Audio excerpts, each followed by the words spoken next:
Picture a woman led out of a prison door into the blazing noon of a town square, an infant in her arms and a single letter blazing scarlet on her chest. The whole town has come to watch. They want her to weep, to cower, to name the man who shares her sin. She does none of it. She stands on the platform of shame with her chin level and her eyes dry, and she refuses to give them the one thing they came for. This is the opening image of The Scarlet Letter, and it contains the whole strange argument of the book. Because here is the twist that most people miss. The woman branded and paraded in public, the one everyone in town gets to feel superior to, is not the one the story destroys. She survives. She grows quietly stronger, year after year, until the mark of her disgrace starts to mean something no one intended.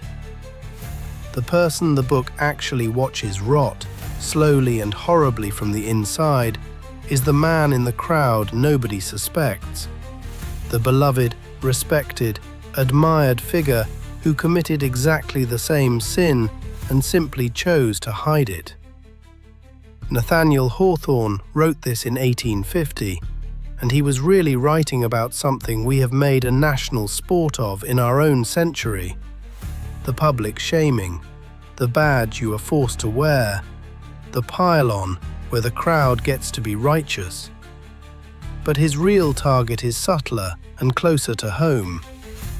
His question is not whether the crowd is cruel. It is this: which is worse for a human soul? A sin you are forced to carry in the open, or a sin you get away with and have to carry alone in the dark? The book is The Scarlet Letter, published in 1850 by Nathaniel Hawthorne, and to understand it, you have to understand the shadow the man was born into. Hawthorne came from old Puritan New England stock.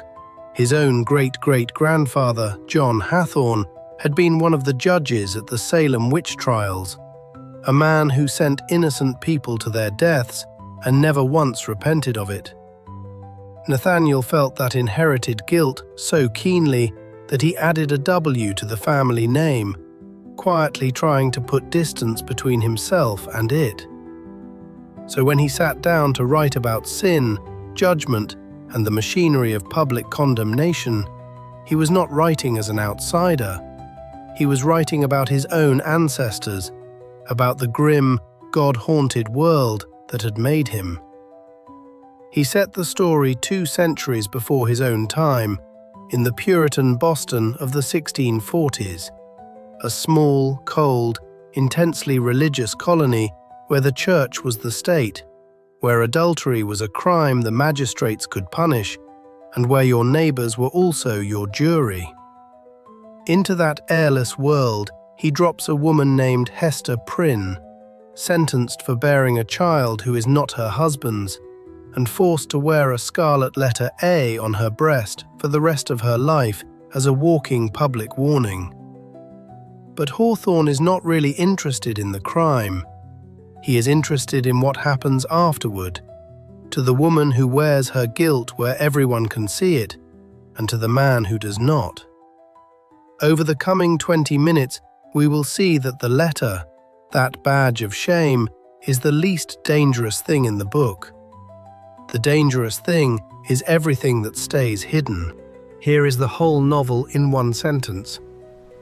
A woman is forced to carry her sin in public, and in the carrying becomes honest, strong, and free, while the respected man who hides the identical sin is eaten alive from the inside by the secret he will not confess. Hawthorne's verdict is that the sin you conceal does far more damage than the sin you own. Everything in the book turns on that single contrast, held up like 2 photographs side by side. On one side, Hester, exposed, humiliated, and therefore, strangely, released, because she has nothing left to hide.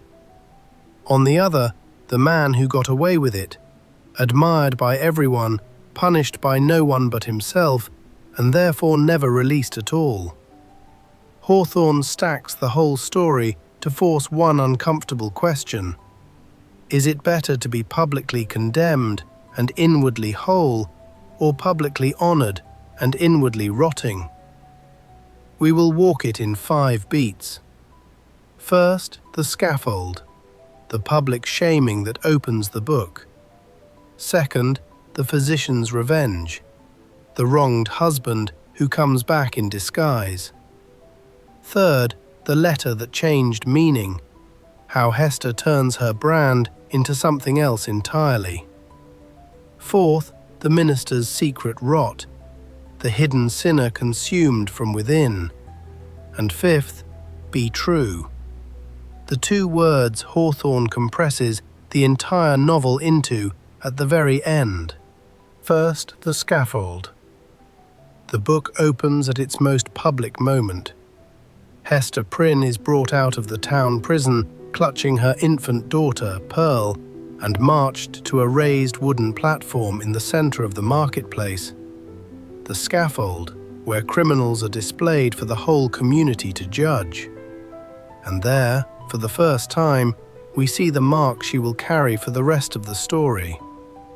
Hawthorne describes it with deliberate, almost dazzling care.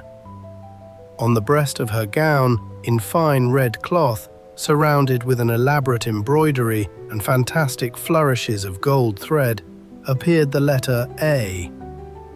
Notice what she has done with her own punishment. The magistrates ordered a badge of shame. Hester has embroidered it into something magnificent, gold-threaded, defiant, beautiful. Already on the first day of her disgrace, she refuses to shrink. The crowd wants her to name the father, to share the weight, to complete the story with a second victim. She will not. She stands in silence and takes it all alone. Now hold this image against our own century, because it translates almost too neatly.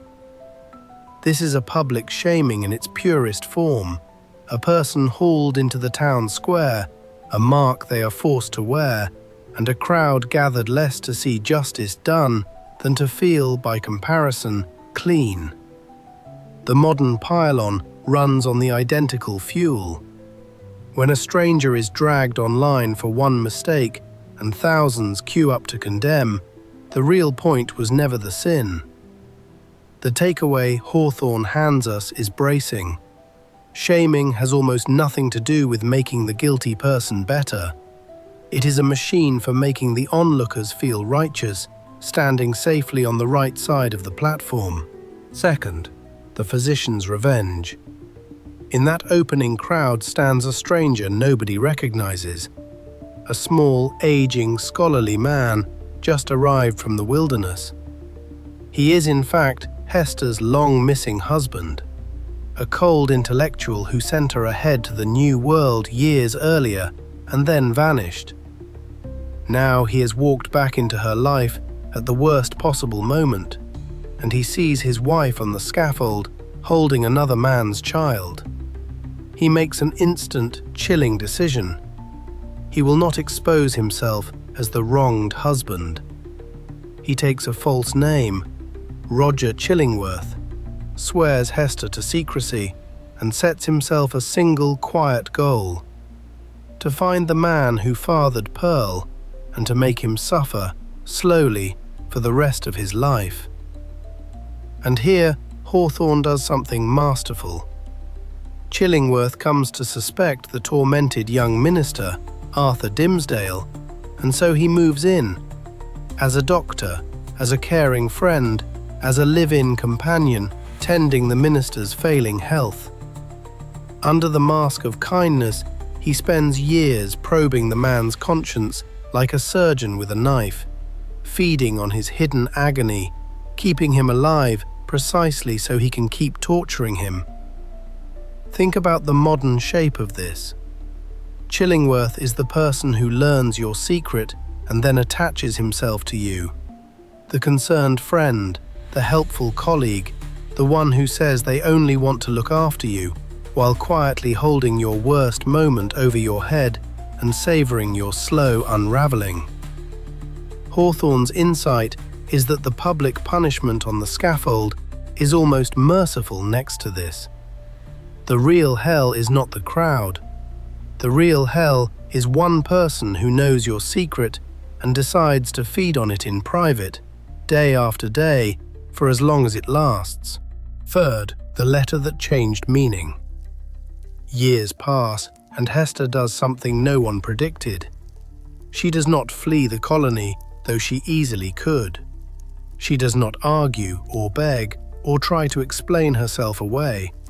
She simply stays and lives, raising Pearl, keeping to a small cottage at the edge of town, and turning her extraordinary skill with a needle into quiet, ceaseless charity. She sews garments for the poor. She sits with the sick and the dying. When plague or grief visits a house, Hester is there before the respectable wives are. And slowly, across years, the townspeople's eyes begin to change. The scarlet A that once meant adulteress starts, in the mouths of the people, to mean something else. Able, they say. So strong is Hester Prynne. Her brand has quietly become her authority. Hawthorne puts it precisely. The Scarlet Letter was her passport into regions where other women dared not tread. Because she has already lost her good name, she is oddly free. Free to think dangerous thoughts, to stand outside the town's smug certainties, to see the whole cruel system clearly from its margin. The modern echo is unmistakable. Rather than be hunted forever by your worst chapter, you can choose to own it, to wear it openly, name it yourself, and rob it of its power to ambush you. The scandal you hide can be used against you. The scandal you claim cannot. That is Hester's lesson, and it is a liberating one. The more honestly you hold your shame up to the light, the less it can hurt you. What truly destroys a person is not the mark everyone can see. It is the mark they cannot bear to look at themselves. Fourth, the minister's secret rot. Now turn to the man Hester protected with her silence. Arthur Dimmesdale is the town's beloved young minister, eloquent, saintly, the holiest voice in the colony, the man whose sermons move the whole congregation to tears. He is also Pearl's father. He committed exactly the sin Hester was branded for, and he has said nothing. And here is the terrible symmetry at the heart of the book. The more he hides it, the more he decays. While Hester grows stronger in the open air of her disgrace, Dimmesdale withers in the dark of his secret. He presses a hand to his heart in constant mysterious pain. He scourges his own body in the night, fasts until he sees visions, and, in a horrible irony, his agonized, guilt-soaked sermons only make the people worship him more, which deepens the lie, which deepens the rot. Hawthorne names the disease exactly. No man, for any considerable period, can wear one face to himself and another to the multitude without finally getting bewildered as to which may be the true. That is Dimmesdale's whole tragedy in a single sentence. He has worn the public mask of the saint so long over the private face of the sinner that he is losing track of which one he actually is. The modern version needs almost no translation. The carefully managed public image over the crumbling private self, the curated profile over the person quietly falling apart, and the awful truth that the more admired the mask becomes, the more terrifying it feels to take it off. Hester's punishment was to be seen. Dimmesdale's punishment is that he never can be, until it kills him. Fifth, be true. It cannot hold forever, and it does not. Hester and Dimmesdale meet at last in the forest outside town, the one place beyond the reach of Puritan eyes. And there, for a few wild hours, they plan escape. A ship, the old world, a life together across the ocean. For a moment, the book seems to promise them freedom. But Hawthorne will not let the lie be solved by simply running from it. The plan collapses, and Dimmesdale, his body finally failing, does the only thing that can save what is left of his soul. On a day of public celebration, after preaching the greatest sermon of his life, he climbs the same scaffold where Hester once stood alone. He takes Hester and Pearl by the hand in front of the whole town, and he confesses, tearing open his shirt to reveal a mark upon his own chest. And then he dies, free at last in the open. Chillingworth, his victim escaped beyond the reach of revenge, shrivels and dies within the year. A tormentor with no one left to torment has nothing to live on. And Hawthorne compresses the entire moral of his long, dark novel into a single line, the lesson he wants you to carry above all others. Be true, be true, be true. Show freely to the world, if not your worst, yet some trait whereby the worst may be inferred. Not be perfect, not be sinless, be true. Show the world enough of your real self that no one has to be deceived, that no mask stands permanently between who you are and who you pretend to be. Confession, Hawthorne says, is not the humiliation. Confession is the release. So what does it all add up to? On the surface, The Scarlet Letter is a grim historical romance. A sin, a punishment, a disguised husband, a dying minister, a scaffold at the beginning and a scaffold at the end. But underneath the Puritan black and the forest gloom, Hawthorne is running one clean, radical experiment. He takes a single sin and splits it between two people. He gives it to a woman in public and to a man in private, and then he simply watches which of them the sin destroys. The answer is the whole book. Hester, forced to wear her guilt where all can see, is purified by exposure. She loses her reputation and gains her honesty. She is cast out and becomes free. The letter meant to break her becomes the source of her strange strength.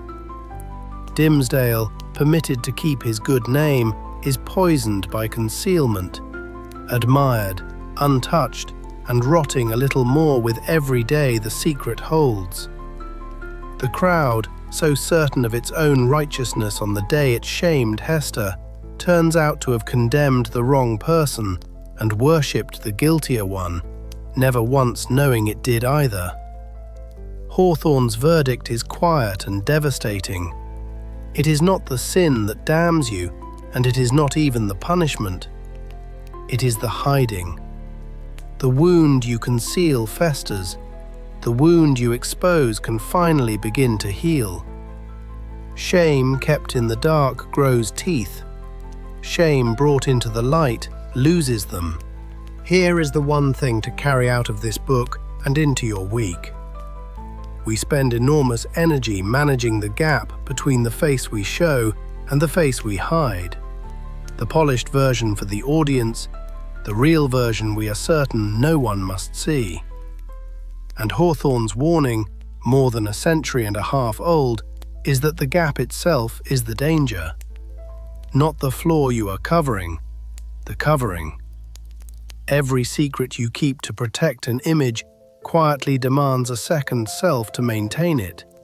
And the longer that second self performs, the harder it becomes to remember which one is actually you.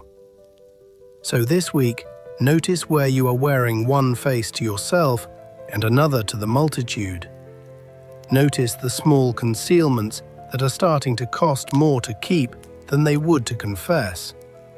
The mistake you are still hiding, the opinion you are afraid to admit, the part of your life kept in a locked room upstairs.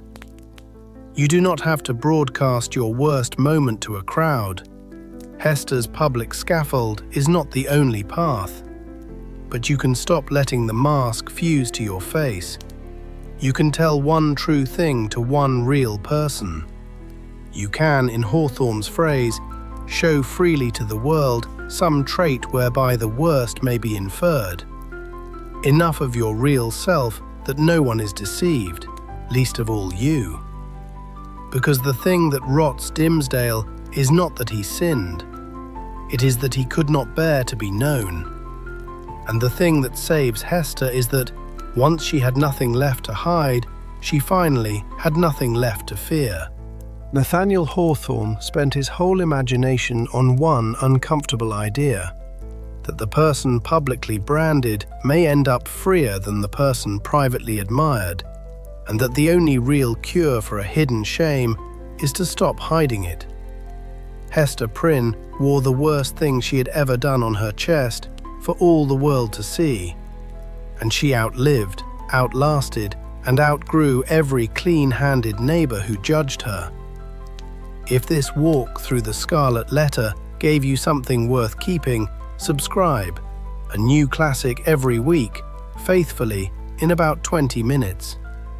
Next time, we leave the Puritan scaffold for the marble corridors of Renaissance power and Niccolo Machiavelli's The Prince, the most notorious little book ever written, and the leaked management memo that every powerful boss, politician, and influencer secretly still runs on.